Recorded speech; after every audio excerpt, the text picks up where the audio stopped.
നമ്മുടെ ചാനലിലേക്ക് എല്ലാവർക്കും സ്വാഗതം. നമുക്കറിയാം, ബി.എഡ് പഠിക്കുന്ന വിദ്യാർത്ഥികൾക്ക് വ്യത്യസ്തമായ രൂപത്തിൽ ഒരുപാട് ലെസൺ പ്ലാനുകൾ എഴുതേണ്ടി വരും. നിങ്ങൾക്ക് ഡിസ്കഷൻ ലെസൺ പ്ലാനുകൾ, ഡെമോൺസ്ട്രേഷൻ ലെസൺ പ്ലാനുകൾ, അതിൽ തന്നെ വരുന്ന ഡിസ്കഷനും ഡെമോൺസ്ട്രേഷനിൽ വരുന്ന വ്യത്യസ്തമായ മോഡലുകൾ, advanced organised model, inquiry training model, 5 learning model, അങ്ങനെ ഒരുപാട് ലെസൺ പ്ലാനുകൾ നിങ്ങൾക്ക് എഴുതേണ്ടി വരും. അപ്പോൾ നമുക്ക് ഇന്ന് നമ്മളിവിടെ ഡിസ്കസ് ചെയ്യാൻ പോകുന്നത് ക്രിറ്റിസിസം ലെസൺ പ്ലാൻ നമ്മൾ എങ്ങനെ എഴുതും, അതിലെന്തൊക്കെയാണ് ക്രിറ്റിസൈസ് ചെയ്യേണ്ടത് എന്നുള്ള കാര്യങ്ങളാണ്. അപ്പോൾ നമ്മൾ നോർമൽ ലെസൺ പ്ലാൻ എഴുതുന്ന പോലെ തന്നെ നമ്മളൊരു ലെസൺ പ്ലാൻ ഇതിന് ശേഷമാണ് ഇതിൻ്റെ ക്രിറ്റിസിസം നമ്മൾ എഴുതുന്നത്. അപ്പോൾ നമുക്ക് ഈ ലെസൺ പ്ലാനും നോക്കാം, അതിൻ്റെ താഴെ വരുന്ന ക്രിറ്റിസിസം പോയിൻറ്റ്സും ഒന്ന് നമുക്ക് ഡിസ്കസ് ചെയ്യാം. അപ്പോൾ ഒരിക്കൽ കൂടി നമ്മുടെ ചാനലിലേക്ക് എല്ലാവർക്കും സ്വാഗതം.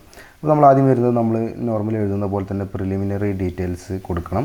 അതിനുശേഷം കരിക്കുലർ സ്റ്റേറ്റ്മെൻറ്റ്, നമ്മൾ നോർമൽ ലെസൺ പ്ലാൻ എഴുതുന്ന പോലെ തന്നെ കരിക്കുലർ സ്റ്റേറ്റ്മെൻറ്റ്, അതായത് പ്രവർത്തനങ്ങളിലൂടെയും നിരീക്ഷണങ്ങളിലൂടെയും ഗ്രൂപ്പ് ചർച്ചകളിലൂടെയും വിവരശേഖരണത്തിലൂടെയും അധ്യാപികയുടെ വിശദീകരണത്തിലൂടെയും കുട്ടി എന്താണോ ടോപ്പിക്ക്, ആ ടോപ്പിക്കിനെ പറ്റിയിട്ടുള്ള ആശയം രൂപീകരിക്കും. അത് കഴിഞ്ഞ് നമുക്കറിയാം കണ്ടൻറ് അനാലിസിസ്, അതായത് ടേംസ്, ഫാക്ട്സ്, കൺസെപ്റ്റ്സ് ഒക്കെ വരുന്നത്. ടേംസും ഫാക്റ്റൊക്കെ നമുക്ക് ഒരുപാട് എഴുതാൻ പറ്റും കേട്ടോ. അപ്പോൾ നമുക്ക് ഞാൻ എടുത്തിട്ടുള്ള ടോപ്പിക്ക് ഫിസിക്സിലെ കാന്തികത, മാഗ്നറ്റിസം എന്ന ചാപ്റ്ററിലെ വാട്ട് ഈസ് മാഗ്നറ്റ്, എന്താണ് കാന്തം എന്നുള്ള ടോപ്പിക്കാണ് ഇവിടെ സെലക്ട് ചെയ്തിട്ടുള്ളത്. അപ്പോൾ അതിൽ വരുന്ന കുറച്ച് ടേംസ് പറയാം. കാന്തിക, സ്വാഭാവിക കാന്തങ്ങൾ, കൃത്രിമ കാന്തങ്ങൾ, കാന്തത്തിൻ്റെ ധ്രുവങ്ങൾ, സജാതീയ ധ്രുവങ്ങൾ, വിജാതീയ ധ്രുവങ്ങൾ, കോമ്പസ് എന്നതാണ് ടേംസ്. അതായത് ആ ടോപ്പിക്കിൽ വരുന്ന കുറച്ച് ടേംസാണ് ഇവിടെ കൊടുത്തിട്ടുള്ളത്. ഇനി ഫാക്റ്റുകൾക്ക് ഒരുപാട് എഴുതാൻ പറ്റും കേട്ടോ. ആ ഒരു ടോപ്പിക്കിൽ വരുന്ന ഫാക്റ്റുകളാണ് ഇവിടെ എഴുതേണ്ടത്. സ്വാഭാവിക കാന്തങ്ങൾക്ക് കാന്തിക സ്വഭാവം വളരെ കുറവായിരിക്കും. സ്വതന്ത്രമായി ചലിക്കത്തക്ക രീതിയിൽ ഒരു കാന്തത്തെ ക്രമീകരിച്ചാൽ അത് എപ്പോഴും ഭൂമിയുടെ തെക്ക് വടക്ക് ദിശയിൽ നിലകൊള്ളുന്നു. രണ്ട് കാന്തങ്ങളുടെ സജാതീയ ധ്രുവങ്ങൾ പരസ്പരം വികർഷിക്കുന്നു. വിജാതീയ ധ്രുവങ്ങൾ പരസ്പരം ആകർഷിക്കുന്നു. ധ്രുവങ്ങൾക്കടുത്ത് ആകർഷണബലം കൂടുതലായിരിക്കും. കൃത്രിമ കാന്തങ്ങളുടെ ആകൃതിയും കാന്തിക ശക്തിയും വ്യത്യസ്തമായിരിക്കും. സ്വതന്ത്രമായി തിരിക്കാൻ കഴിയുന്ന ഒരു കാന്തിക സൂചിയാണ് കോമ്പസ്. ദിക്കുകൾ അറിയാൻ കോമ്പസ് ഉപയോഗിക്കുന്നത്. അതായത് ആ ഒരു ടോപ്പിക്കിൽ വരുന്ന കുറച്ച് ഫാക്റ്റുകൾ ഉണ്ടാവില്ല, ആ ഫാക്റ്റുകളാണ് നമ്മളിവിടെ എഴുതേണ്ടത്. നെക്സ്റ്റ് കൺസെപ്റ്റ് വരുന്നത് ആ ഒരു ടോപ്പിക്കിൽ വരുന്ന കുറച്ച് കൺസെപ്റ്റ്, അതായത് ചിലപ്പോൾ ഏതെങ്കിലും ലോസുകൾ വരാം, ഏതെങ്കിലും തിയറികളൊക്കെ നമുക്ക് കൺസെപ്റ്റിൽ ഉപയോഗിക്കാൻ പറ്റും. ഇരുമ്പ്, നിക്കൽ, കുബാൾട്ട് എന്നിങ്ങനെയുള്ള വസ്തുക്കൾ ആകർഷിക്കാനുള്ള കാന്തത്തിൻ്റെ കഴിവിനെ കാന്തികത എന്ന് പറയുന്നു. പേപ്പർ, മണൽ പോലുള്ള കാന്തത്തിന് ആകർഷിക്കാൻ കഴിയാത്ത വസ്തുക്കളെ അകാന്തിക വസ്തുക്കൾ എന്ന് പറയുന്നു. പ്രകൃതിയിൽ നമുക്ക് കിട്ടുന്ന കാന്തങ്ങളാണ് സ്വാഭാവിക കാന്തങ്ങൾ. അൽനിക്കോ പോലുള്ള ലോഹസങ്കരങ്ങൾ ഉപയോഗിച്ച് മനുഷ്യനിർമ്മിതമായ കാന്തങ്ങളാണ് കൃത്രിമ കാന്തങ്ങൾ. കാന്തിക ശക്തി കൂടുതലുള്ള കാന്തത്തിൻ്റെ അഗ്രഭാഗങ്ങളാണ് കാന്തിക ധ്രുവങ്ങൾ എന്ന് പറയുന്നത്. ദിക്കുകൾ അറിയാൻ അലുമിനിയത്തിൻ്റെയോ പ്ലാസ്റ്റിക്കിൻ്റെയോ കേസിനകത്ത് സ്വതന്ത്രമായി ഇരിക്കാൻ കഴിയത്തക്ക വിധം ക്രമീകരിച്ച കാന്തസൂചിയാണ് കോമ്പസ്. അപ്പോൾ അതാണ് അവിടെ നമ്മൾ കൺസെപ്റ്റിൽ നമ്മൾ കൊടുക്കേണ്ടത്. നെക്സ്റ്റ് നമുക്ക് എഴുതുന്ന പോലെ ലേണിംഗ് ഔട്ട്കംസ്, അതായത് കുട്ടി എന്തൊക്കെ കുട്ടിക്ക് കിട്ടണം എന്നുള്ളത് നമുക്കറിയാം. നമുക്ക് ഒരു 6 കാര്യങ്ങളുണ്ട്: remembering, understanding, applying, analysing, evaluating, creating. ഇതിൽ ഈ 6 കാര്യങ്ങളിലൂടെ ആ ചാപ്റ്റർ മൊത്തം അല്ലെങ്കിൽ ആ ടോപ്പിക് കഴിയുമ്പോഴത്തേക്ക് വേണ്ട കാര്യങ്ങളാണ് ഇവിടെ കൊടുത്തിട്ടുള്ളത്. To enable the learner in remembering, recall the concept of magnetism, recognise the concept of magnetism. അണ്ടർസ്റ്റാൻഡിങ്ങിൽ വരുന്നത് explaining the concept of magnetism, illustrate the concept with suitable examples. അപ്ലൈയിങ്ങിൽ വരെ engaging in activities showing magnetism, അനലൈസിങ്ങിൽ comparing different types of magnetism and magnets, evaluating daily life applications of magnetism, ക്രിയേറ്റിംഗിൽ planning and activity related to magnetism.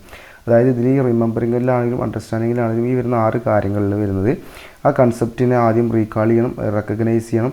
നമ്മളൊരു നല്ലൊരു കൺസെപ്റ്റുമായി ബന്ധപ്പെട്ടിട്ട് അതിനെ explain ചെയ്യണം. വ്യത്യസ്തമായിട്ടുള്ള ഒരുപാട് എക്സാമ്പിൾസ് ഒക്കെ യൂസ് ചെയ്തിട്ട് നമ്മളതിനെ കുട്ടികൾക്ക് ഡീറ്റെയിൽ ആയിട്ട് പറഞ്ഞു കൊടുത്തിട്ട് അതുമായി റിലേറ്റ് ചെയ്തിട്ട് ആക്ടിവിറ്റികൾ നടത്തണം. 2-3 തരത്തിലുള്ള കമ്പാരിസൺ നടത്തണം. നമ്മുടെ ഡെയിലി ലൈഫ് ആപ്ലിക്കേഷൻസുമായിട്ട് ഇവാലുവേറ്റ് ചെയ്യണം. അതുമായി ബന്ധപ്പെട്ടിട്ടൊരു ആക്ടിവിറ്റി നമ്മൾ എന്ത് ചെയ്യണം, കണ്ടക്ട് ചെയ്യണം. ഓക്കെ. പ്രീ റിക്വസൈറ്റ്സിൽ വരുന്നത്, അതായത് പ്രീ റിക്വസൈറ്റ്സ് എന്ന് പറയുന്നത് കുട്ടികൾക്ക് അതിനെപ്പറ്റി എന്ത് മുൻധാരണയുണ്ട് എന്നുള്ള കാര്യങ്ങളാണ് ഇവിടെ പ്രീ റിക്വസൈറ്റ്സിൽ നമ്മൾ കൊടുക്കേണ്ടത്.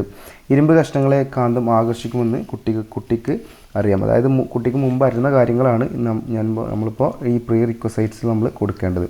ഇവിടെ ഞാൻ ടീച്ചിങ് എയ്ഡായിട്ട് എടുത്തിട്ടുള്ളത് ബാർ കാന്തം, അതുപോലെ തന്നെ മുട്ടുസൂചി, ICT, information and communication technology use ചെയ്തിട്ടുണ്ട്. ടീച്ചിങ് ലേണിംഗ് റിസോഴ്സസ് ആയിട്ട് വരുന്നത് നമ്മൾ 8th സ്റ്റാൻഡേർഡ് ടെക്സ്റ്റ് ബുക്കാണ് എടുത്തിട്ടുള്ളത്. അപ്പോൾ നമുക്ക് ക്ലാസ് റൂം ഇൻട്രാക്ഷൻ പ്രൊസീജിയേഴ്സ് നോക്കാം. അതായത് നമ്മൾ ഇനി എഴുതേണ്ട കോളം എന്ന് പറയുന്നത് ക്ലാസ് റൂം ഇൻട്രാക്ഷൻ ടീച്ചർ റെസ്പോൺസും പ്യൂപ്പിൾ റെസ്പോൺസും ആണ് എഴുതേണ്ടത്. ഫസ്റ്റ് ഞാനൊരു ഇൻട്രൊഡക്ഷൻ കൊടുത്താൽ നിങ്ങൾക്ക് ഇൻട്രൊഡക്ഷനൊക്കെ ഒരുപാട് ഡീറ്റെയിൽ ആയിട്ട് എഴുതാൻ പറ്റും. ഒരു ക്ലാസ്സിലേക്ക് നമ്മൾ കയറുന്ന സമയത്ത് നമ്മൾ ഏതൊക്കെ രൂപത്തിൽ നമ്മൾക്ക് കോൺവെർസേഷൻ നടത്തണം എന്നുള്ള കാര്യങ്ങൾക്കനുസരിച്ചിട്ടാണ് നമ്മൾ ഇൻട്രൊഡക്ഷൻ കൊടുക്കേണ്ടത്. ഇത് ഞാൻ ഒരു ബേസിക് ആയിട്ടൊരു മോഡലാണ് പറഞ്ഞു പോകുന്നത്. ജസ്റ്റ് നിങ്ങൾക്ക് എങ്ങനെ ഇത് എഴുതാം എന്നുള്ള കാര്യത്തുമായി ബന്ധപ്പെട്ടിട്ടാണ് ഇവിടെ ജസ്റ്റ് ഒരു മോഡൽ മാത്രമാണ് കൊടുക്കുന്നത് കേട്ടോ. ഇൻട്രൊഡക്ഷൻ. അധ്യാപിക കുട്ടികളോട് രാമുവിനുണ്ടായ ഒരു സംഭവത്തെ പറ്റി വിശദീകരിക്കുന്നു. ഒരു ദിവസം രാമു തൻ്റെ മേശപ്പുറത്തിരുന്ന ഒരു ബുക്ക് എടുക്കുന്നതിനിടയ്ക്ക് കൈ തട്ടി അവൻ്റെ പേപ്പർ ക്ലിപ്പ് എല്ലാം തറയിൽ വീണു. ഓരോ പേപ്പർ ക്ലിപ്പും പെറുക്കിയെടുക്കാൻ വിഷമിക്കുന്നത് കണ്ട രാമുവിൻ്റെ ജ്യേഷ്ഠൻ ഒരു കാന്തം എടുത്തു കൊണ്ടുവന്നു. പേപ്പർ ക്ലിപ്പിലേക്ക് കാണിച്ചപ്പോൾ എല്ലാം കാന്തത്തിൽ ഒട്ടിപ്പിടിച്ചു. അങ്ങനെ രാമുവിന് എളുപ്പത്തിൽ എല്ലാ പേപ്പർ ക്ലിപ്പുകളും കാന്തത്തിൽ നിന്ന് വേർപ്പെടുത്തി എടുത്തു വെക്കാനും സാധിച്ചു. രാമുവിന് സന്തോഷമായി. എന്തുകൊണ്ടാവാം പേപ്പർ ക്ലിപ്പ് മാഗ്നറ്റിൽ ഒട്ടിപ്പിടിച്ചതെന്ന് അറിയണ്ടേ? ഇന്ന് നമുക്ക് ഇതിനെപ്പറ്റി പഠിക്കാം എന്നതാണ് ഇൻട്രൊഡക്ഷൻ കൊടുത്തിട്ടുള്ളത്. അതായത് കുട്ടികൾക്ക് ആ കൺസെപ്റ്റിലേക്ക് നമ്മൾ എത്തിക്കുകയാണ്. ഓക്കെ. ഡെവലപ്മെൻറ്റ്. അധ്യാപക കുട്ടികളെ ഗ്രൂപ്പുകളായി തരംതിരിച്ച് പഠന പ്രവർത്തനങ്ങൾക്ക് സജ്ജമാക്കുന്നുണ്ട്. കുട്ടികൾ ഗ്രൂപ്പുകളായി തിരിഞ്ഞ് പ്രവർത്തനങ്ങൾ ചെയ്യുന്നുണ്ട്. അപ്പോൾ നമ്മൾ ഒരു ആക്ടിവിറ്റി ആയിട്ടാണ് കൊടുക്കേണ്ടത് കേട്ടോ. ആക്ടിവിറ്റി 1. അധ്യാപിക ഒരു പേപ്പറിൽ കുറച്ച് മുട്ടുസൂചികളും മണലും മിക്സ് ചെയ്ത് വെച്ചിരിക്കുന്നു. ഇതിലേക്കൊരു കാന്തം കാണിക്കുന്നു. കുട്ടികളോട് നിരീക്ഷിക്കാൻ ആവശ്യപ്പെടുന്നു. അപ്പോൾ അവിടെ ഡിസ്കഷൻ പോയിൻറ്റ്സായി വരുന്നത് എന്താണ് സംഭവിച്ചത്. അപ്പോൾ കുട്ടികൾ പറയുന്നത് മുട്ടുസൂചികൾ കാന്തത്തിൽ ഒട്ടിപ്പിടിക്കുന്നു. എന്തുകൊണ്ടായിരിക്കാം മണൽത്തരികൾ ഒട്ടിപ്പിടിക്കാത്തത്? മണൽത്തരികൾക്ക് കാന്തത്തിൽ ഒട്ടിപ്പിടിക്കാനുള്ള കഴിവില്ല. എന്തായിരിക്കും അതിന് കാരണം? അത് അറിയില്ല എന്ന് പറയുന്നുണ്ട്. അപ്പോൾ അവിടെയാണ് നമ്മൾ കൺസോളിഡേഷൻ ആയിട്ട് വരുന്നത്. മുട്ടുസൂചി, ഇരുമ്പ്, കൊബാൾട്ട് എന്നിങ്ങനെയുള്ള വസ്തുക്കൾ ആകർഷിക്കാനുള്ള കാന്തത്തിൻ്റെ കഴിവിനെ കാന്തികത എന്ന് പറയുന്നു.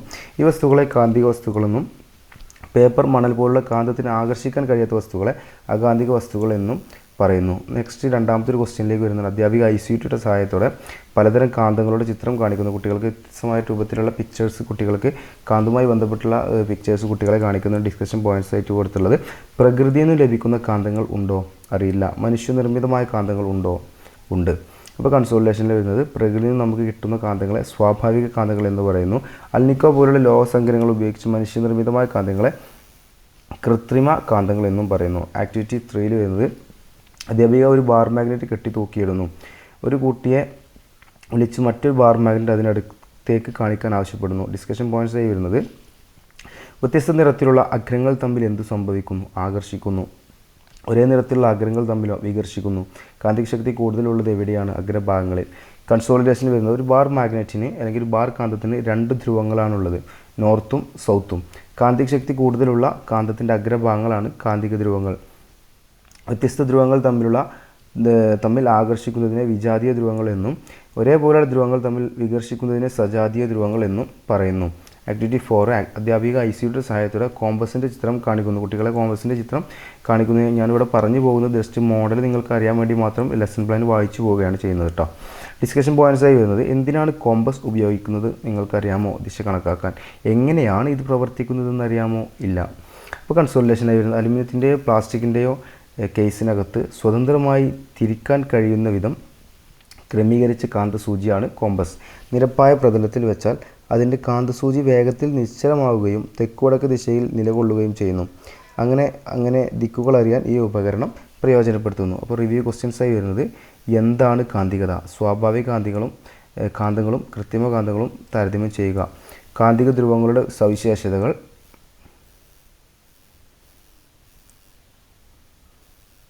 ഇവിടെ കൊടുത്തിട്ടുണ്ട്. കാന്തിക ധ്രുവങ്ങളുടെ സവിശേഷതകൾ എന്തൊക്കെയാണ്? എന്താണ് കോമ്പസ്? പിന്നെ കുട്ടികൾക്ക് ഫോളോ അപ്പ് ആക്ടിവിറ്റി ആയിട്ട് ഒരു ക്വസ്റ്റ്യൻ കൊടുത്ത് നിത്യജീവിതത്തിൽ കാന്തങ്ങൾ ഉപയോഗിക്കുന്ന സന്ദർഭങ്ങൾ കണ്ടെത്തി സയൻസ് ഡയറിയിൽ എഴുതുക. ഇനി നമുക്ക് ക്രിറ്റിസിസം പോയിൻറ്റ്സ് വരുന്നത് കേട്ടോ. അതായത് ഒരു ലെസൺ പ്ലാൻ കഴിഞ്ഞ് കഴിഞ്ഞാൽ എന്തൊക്കെയാണ് ക്രിറ്റിസിസം നമ്മൾ എഴുതേണ്ടത്, ക്രിറ്റിസിസം പോയിൻറ്റ്സ് നമുക്ക് ഇവിടെ കൊടുക്കുന്നത്. ഓക്കെ. ഇൻട്രൊഡക്ഷൻ വരുന്നത്. ഇൻട്രൊഡക്ഷനിൽ നമുക്ക് എന്തൊക്കെ ക്രിറ്റിസിസം പോയിൻറ്റ്സ് ആണ് കൊടുത്തിട്ടുള്ളത് നോക്കാം. നല്ലൊരു ആമുഖമായിരുന്നു അധ്യാപിക കൊടുത്തത്. കുട്ടികളെ പാഠഭാഗത്തേക്ക് നയിക്കാൻ പ്രാപ്തമായ തുടക്കമായിരുന്നു. കുട്ടികൾക്ക് പാഠഭാഗത്തോട് താല്പര്യം ഉളവാക്കുന്നതിൽ അധ്യാപിക വിജയിച്ചു. ഓക്കെ. റാപ്പോർട്ട്. അധ്യാപിക കുട്ടികളോട് സൗഹൃദ ബന്ധത്തിൽ ഏർപ്പെട്ടിട്ടാണ് ക്ലാസ്സുകൾ ആരംഭിച്ചത്. അത് കുട്ടികളുടെ മനസ്സിൽ സന്തോഷമുളവാക്കി, അടുപ്പം വന്നു. Language quality. ഭാഷാ ഉപയോഗം വ്യക്തമായിരുന്നു. ഉച്ചാരണം ചില വാക്കുകൾ വ്യക്തമായില്ല. ഒഴുക്കിൽ പോകുന്ന സംസാര രീതിയായിരുന്നു. ശബ്ദ വ്യതിയാനം അധികം കൊണ്ടുവന്നില്ല. കണ്ടൻറ്റ്. അധ്യാപികയ്ക്ക് വിഷയത്തെപ്പറ്റി നല്ല അറിവുണ്ടായിരുന്നു. നല്ല രീതിയിൽ പകർന്നു തരുവാനും സാധിച്ചു. ഗസ്റ്റേഴ്സ് ഓഫ് ടീച്ചർ, അധികം ആംഗ്യങ്ങൾ ഒന്നും അധ്യാപിക ഉപയോഗിച്ചിരുന്നില്ല. അധികം ചലനവും ഓൺലൈൻ സാഹചര്യത്തിൽ ബുദ്ധിമുട്ടായിരുന്നു. അതായത് ഓൺലൈൻ ക്ലാസ് എടുത്താൽ നമുക്ക് എങ്ങനെ ഈ ഓൺലൈനാണ് ഒരു പക്ഷേ നമ്മൾ ഈ ക്ലാസ് എടുത്തിട്ടുള്ളൂ എന്നുണ്ടെങ്കിൽ അതിനനുസരിച്ചുള്ള ഒരു ക്രിറ്റിസിസം പോയിൻറ്റ്സാണ് പറയുന്നത്. ക്ലാസ് റൂമിലാണെന്നുണ്ടെങ്കിൽ അധികം മോഷൻസോ മൂവ്മെൻറ്റ്സോ ഉണ്ടായിട്ടുണ്ടെങ്കിൽ നമുക്ക് അതുപോലെ എഴുതാം, ഉണ്ടായിട്ടില്ലെങ്കിൽ അതുപോലെ നമുക്ക് എഴുതാൻ പറ്റും.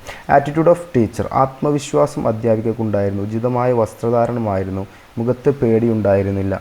ടീച്ചേഴ്സ് എഫേർട്ട്, കുട്ടികളെ ആരെയും തന്നെ പ്രോത്സാഹിപ്പിക്കാൻ സാധിച്ചില്ല, ഒരു കുട്ടിക്കും പ്രത്യേകം ശ്രദ്ധ നൽകിയില്ല. ലേണേഴ്സ് എക്സ്പീരിയൻസ്, പ്രവർത്തനങ്ങൾ നല്ല രീതിയിൽ അവതരിപ്പിച്ചു, അതിനാവശ്യമായ വസ്തുക്കൾ കൊണ്ടുവന്നിരുന്നു. Blackboard work, blackboard ഒട്ടും തന്നെ ഉപയോഗിച്ചിരുന്നില്ല, എല്ലാം പറഞ്ഞു കൊടുക്കുക മാത്രമായിരുന്നു ചെയ്തിരുന്നത്. ക്വസ്റ്റ്യൻസ് ആസ്കഡ്, പാഠഭാഗത്തിന് അനുയോജ്യമായ ചോദ്യങ്ങളാണ് ചോദിച്ചത്, പ്രചോദനം ഉളവാക്കാത്ത വിധത്തിലുള്ള നല്ല ചോദ്യങ്ങൾ ചോദിച്ചില്ല. ആക്ടിവിറ്റീസ് ഗിവൺ, പ്രവർത്തനങ്ങൾ പാഠഭാഗത്തിന് അനുയോജ്യമായ തരത്തിൽ തന്നെയായിരുന്നു, കുട്ടികളുടെ ശ്രദ്ധ പിടിച്ചു നിർത്തുന്നു, അത്തരത്തിലുള്ള പാഠം നന്നായി മനസ്സിലാക്കാൻ സഹായിക്കുന്ന തരത്തിലുള്ള പ്രവർത്തനങ്ങളായിരുന്നു ആക്ടിവിറ്റീസ് ഗിവണിൽ കൊടുത്തുള്ളത്. ടീച്ചിങ് ലേണിംഗ് എയ്ഡ്സ്, ICTയുടെ സഹായത്തോടെ വീഡിയോ നല്ല രീതിയിൽ പ്രദർശിപ്പിച്ചു, സ്ലൈഡുകൾ ക്ലാസ്സിൽ ഉപയോഗിച്ചു, കാന്തങ്ങളും കാന്തിക വസ്തുക്കളും പരിചയപ്പെടുത്തി. ക്ലാസ് റൂം മാനേജ്മെൻറ്റ്, കുട്ടികൾ പൊതുവെ ശാന്തരായിട്ടാണ് ക്ലാസ്സിലിരുന്നത്, ക്ലാസ് ആദ്യാവസാനം വരെയും നിയന്ത്രിക്കുന്ന അധ്യാപിക വിജയിച്ചു. ക്ലോഷർ, സമയത്തിന് മുമ്പ് തന്നെ ക്ലാസ് പെട്ടെന്ന് അവസാനിപ്പിച്ചതിനാൽ നല്ല രീതിയിൽ ക്ലാസ് അവസാനിപ്പിക്കാൻ സാധിച്ചില്ല. അതായത് ക്രിറ്റിസിസം പോയിൻറ്റ്സ് നമുക്ക് ഈ വരുന്ന പോയിൻറ്റ്സുകളിൽ നമുക്ക് എന്താണോ തോന്നുന്ന ആ കാര്യങ്ങളൊക്കെ നമുക്ക് ഇതിൽ എഴുതാൻ പറ്റും. അപ്പോൾ അതാണ് ക്രിറ്റിസിസം ലെസൺ പ്ലാനുകൾ. എന്തെങ്കിലും സംശയങ്ങളുണ്ടെങ്കിൽ നിങ്ങൾ കമൻറ്റ് ബോക്സിൽ അറിയിച്ചാൽ മതി. Okay, thank you.